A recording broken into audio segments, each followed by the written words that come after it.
রাজধানীর new market এলাকায় সেনাবাহিনীর অভিযানে বিপুল অস্ত্র উদ্ধারের ঘটনায় দেশজুড়ে চাঞ্চল্যের সৃষ্টি হয়েছে।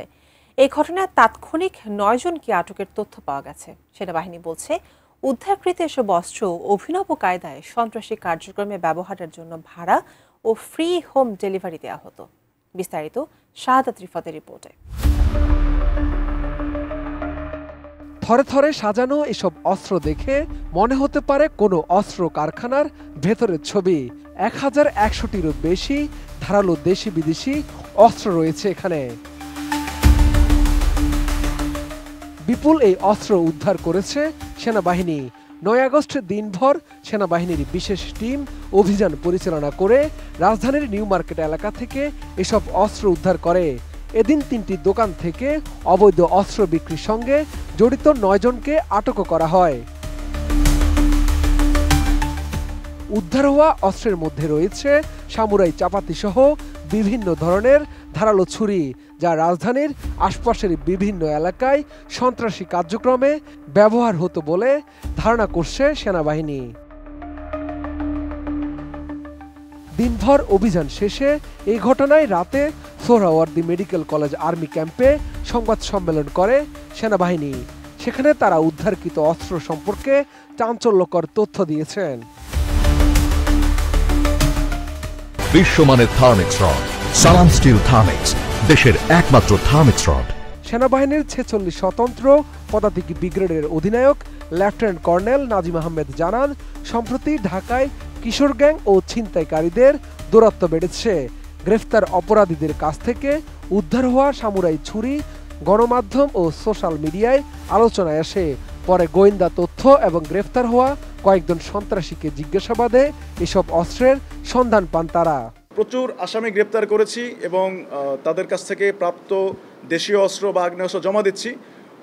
আগ্নেয়াস্ত্র অনেক কমেছে, বাট এগুলো যতবারই আমরা গ্রেপ্তার করি ততবারই কিছু না কিছু আমরা পাই। তখন আমাদের কাছে মনে হচ্ছে যে maybe there is some supplier. উদ্ধারকৃত এসব অস্ত্র সন্ত্রাসীদের কাছে বিক্রি ও ভাড়া দেওয়ার পাশাপাশি ফ্রি হোম ডেলিভারিও দেওয়া হতো বলে জানান সেনাবাহিনীর এই কর্মকর্তা। এই আইটেমগুলো সন্ত্রাসীদেরকে কোনো একটা জায়গা থেকে সাপ্লাই দেওয়া হচ্ছে এবং গোপনে বিক্রি করা হচ্ছে এবং কিছু কিছু সময় তাদেরকে ভাড়াও দেওয়া হচ্ছে এবং কিছু কিছু সময় ফ্রি ডেলিভারি দেওয়া হচ্ছে, হোম ডেলিভারি দেওয়া হচ্ছে। এছাড়াও বিভিন্ন মিডিয়ার মাধ্যমে আমরা জানতে পেরেছি যে ঢাকার কোনো একটা স্থান থেকে এই আইটেমগুলো সন্ত্রাসীদের হাতে দেওয়া হয় এবং আমাদের কাছে গ্রেপ্তারকৃত বিভিন্ন সন্ত্রাসীরা আমাদের কাছে স্বীকার করে যে তারা এই একটা স্থান থেকে এই ধারালো অস্ত্রগুলো, এই সামুরাইগুলো তারা সাপ্লাই পাচ্ছে। তাদের 2 দিনের ধারাবাহিক অভিযানে উদ্ধার হওয়া এসব অস্ত্র কোনো গৃহস্থালির কাজে ব্যবহার হতো না, বরং গত কয়েক মাসে একাধিক হত্যা, আহত, চাঁদাবাজি ও ছিনতাইয়ে ব্যবহার হতো বলেও নিশ্চিত করে সেনাবাহিনী।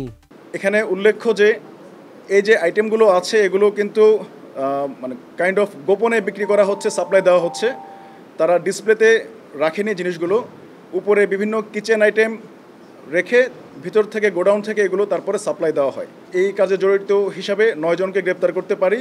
মোট 3টি দোকান থেকে মূলত এই আইটেমগুলো পাওয়া যায়। অনেকেই এগুলো হয়তো সুভেনির হিসাবে সংগ্রহ করেন, কিন্তু দেশের বর্তমান বাস্তবতা হলো এগুলো বিভিন্ন সন্ত্রাসী গোষ্ঠী ব্যবহার করছে এবং এতে সাধারণ মানুষের জানমালের ক্ষতি হচ্ছে। এই সাইজের সামুরাই এটা আসলে গৃহস্থলের কী কাজে লাগে এটা আমি এখনও নিশ্চিত না।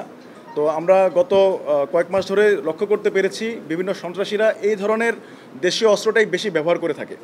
সাংবাদিকদের এক প্রশ্নের জবাবে সেনাবাহিনীর এই কর্মকর্তা আরও বলেন, এখন পর্যন্ত তারা ৩০৬টি আগ্নেয়াস্ত্র উদ্ধার ও প্রায় ৮,২১৫ রাউন্ড অ্যামুনেশন উদ্ধার করতে পেরেছেন, যেগুলো সংশ্লিষ্ট থানায় জমা দিয়েছেন তারা। সবশেষ অভিযান ছাড়াও ৫৩৮টি ধারালো অস্ত্র উদ্ধার করে বিভিন্ন থানায় জমা দিয়েছে সেনাবাহিনী। মোহাম্মদপুর সেনাবাহিনী কর্তৃক এই পর্যন্ত আমরা প্রায় ৩০৬টি অবৈধ আগ্নেয়াস্ত্র উদ্ধার করতে পেরেছি এবং আমরা নিকটস্থ থানায় এটা জমা দিয়েছি এবং প্রায় ৮,২১৫ রাউন্ড অ্যামুনেশন আমরা উদ্ধার করে জমা করতে পেরেছি।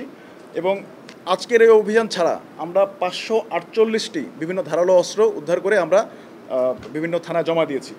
আর এছাড়াও আমাদের কাছে এই পর্যন্ত ৮১৮ জন এই মোহাম্মদপুর শেরেবাংলা এবং আদাবর এলাকায় আমরা বিভিন্ন সন্ত্রাসী, বিভিন্ন দুষ্কৃতিকারী এবং বিভিন্ন মাদক ব্যবসায়ীদের গ্রেপ্তার করেছি। শাহাদাত রিফাত, এটিএন নিউজ, ঢাকা।